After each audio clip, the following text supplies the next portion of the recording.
Hey, welcome back to the dungeon. Jim Winter here from Chateau Nita.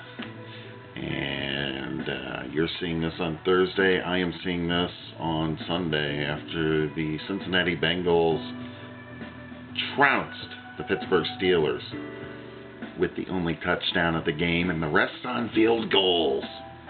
What's wrong, Big Ben? Can't find the end zone? Anyway, before we begin, by the time you see this, what will I be reading? Cormac McCarthy's The Road. Yeah. This will be a really good movie made out of this. Definitely a lot better than that overblown crap Roland Emmerich's been putting out since Independence Day. You know, I liked it when it was Independence Day. It was funny, but just, no, Godzilla was, After that, Day After Tomorrow, I'm like, okay, there's only so many ways you can destroy humanity before you just kind of start saying, dude, it's getting old. And I think it got old during Godzilla. But anyway. So what's up with the novel? I am reaching that point I reach in every book-length project where I'm kind of like going, I don't want to do this anymore. A lot of this has been slow going. It's happened since my initial spurt. But a lot of it is, you hit that 2/3 point and you're like, where do I go from here? I don't think it's 2/3 though, because I've just now really gotten things interesting and noticed that my writing is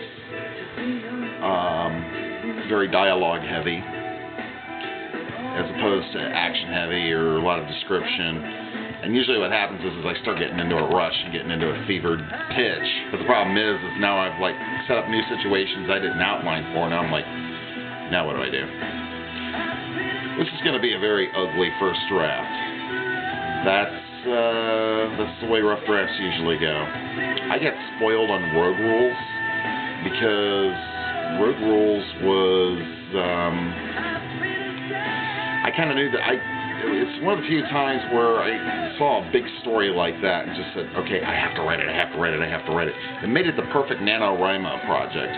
But if you told me to take anything else I'd come up with and said, okay, you have 30 days to write it, and it has to be at least 50,000 words, I was like, this is not happening.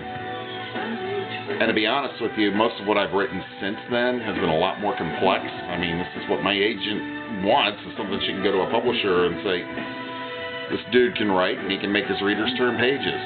So that's what I have to work on. Very interesting. Anyway, so next week I am off all week. I don't have as big of an academic load this coming term, and I think I should be able to knock this one out finally. Knock it out of the park, I hope. Continue getting up at 5 a.m. and just making sure I either read or write for minimum a half an hour, hopefully 45 minutes to an hour, and go from there. Just depends on what the demands of the morning are, but I like writing better in the morning. I get up and your brain is still kind of foggy, but at the same time, you still got that kind of those dreamlike juices flowing in your head. And the thing of it is the act of writing a novel really is better than a cup of coffee, almost.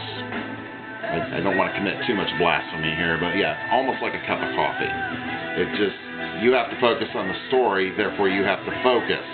So it's like get up in the morning and I'm doing this one thing and eating a really light breakfast, and it's like 6:30 rolls around, it's time for me to go catch the bus. Wow. I'm not rushed. So it makes my day go better, actually. Wish I could figure out how to do that with the rest of my life, but anyway. So, from the dungeon, from Chateau Nita, this is Jim Winter, and the next one of these you see will probably be on Turkey Day morning. Happy Turkey Day.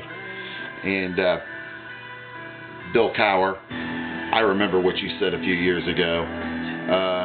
Who day? Well, it ain't the Steelers. Enjoy your gig with CBS. See you next week, folks.